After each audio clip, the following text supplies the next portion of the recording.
Whew. Yo, so happy Thanksgiving. Hope you enjoyed your Thanksgiving yesterday. I already created a video because I was actually over here working early yesterday morning. Got a video prepared for you, largely talking about tile work. And so I'm going to share that with you. Just wanted to give a quick disclaimer. There is a step that I missed, which is in regards to waterproofing. So on the floor, I'm not going to do any waterproofing on the kitchen floor. In the bathroom, in some of my earlier videos, you would have seen that I put up a red donkey paste that looked like paint. That is called Red Guard.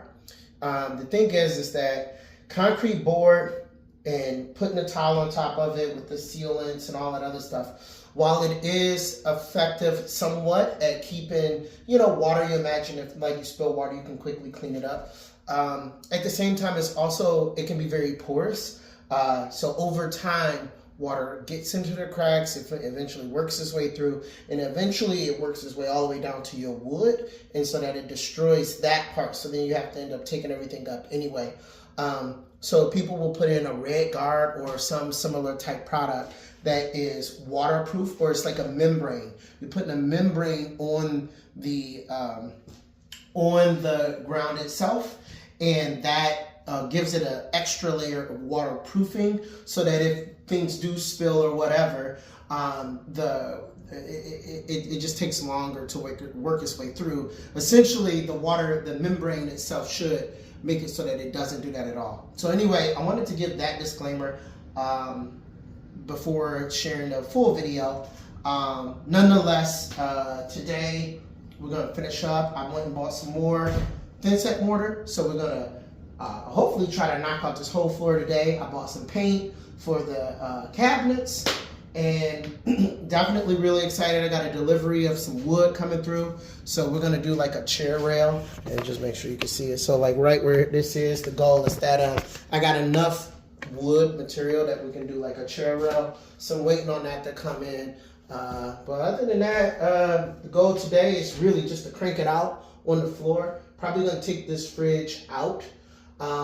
Just one more thing, just so that you guys know. Throughout most of the videos, you've seen that the fridge has been where the window is, because I think sometimes we think like we need bigger appliances and we need deep freezers and all of those things.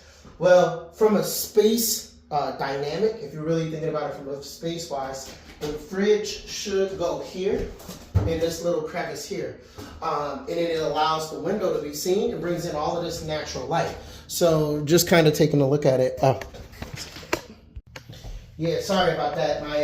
My guy is coming to drop off the wood. But anyway, what I was just saying, just real quick, it's just that when you were working on these houses and stuff like that, sometimes you might get a house like this one that is a little bit smaller. Be very mindful about how the lights is looking, and I don't think these lights are the brightest in the world, which means that it's more important that this window brings in some of that natural light. And then if you want to look at like recessed lights, there's tons of different ways to think about these things, but try to put together. It's one of the things I learned, unfortunately a little bit later, is always do your best to think about design. Like, what are the different design elements you can do, even with a space like this that you're rehabbing, that'll allow you to still have a cool effect, can really improve and make your space better, even if it is small. Like a lot of us aren't building brand new homes, and a lot of us aren't taking these houses all the way down, gutting them down to the studs. A house like this was perfectly good. Somebody was living in it when I bought it.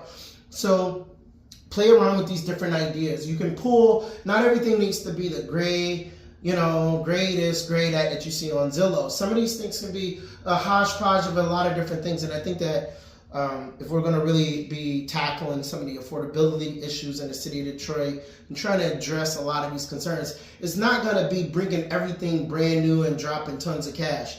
Some of it's going to be where we create these unique spaces that take the previous spaces and redesign them with the modern spin and bring them back to life. And so with that being said, I don't want to talk too much about that. There is another video I'm going to share on top of this one So I'm going to share them, however I get them out to you guys. But I'm going to share it. But I wanted to mostly just talk about the tile work. I know a lot of people are concerned about that. But just remember, concrete board, membrane, like a red membrane. You can use red guard or any other kind of waterproofing if that's what you want to do.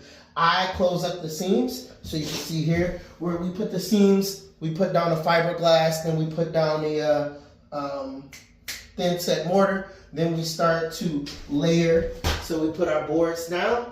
You put enough, and then you want to make sure that it's level also. So you want to keep a little bit of levelness to it. So when you go into people's houses and you see that the tile is cracked, it's largely because they probably haven't put enough thin set mortar or back butter on the boards themselves and whatever.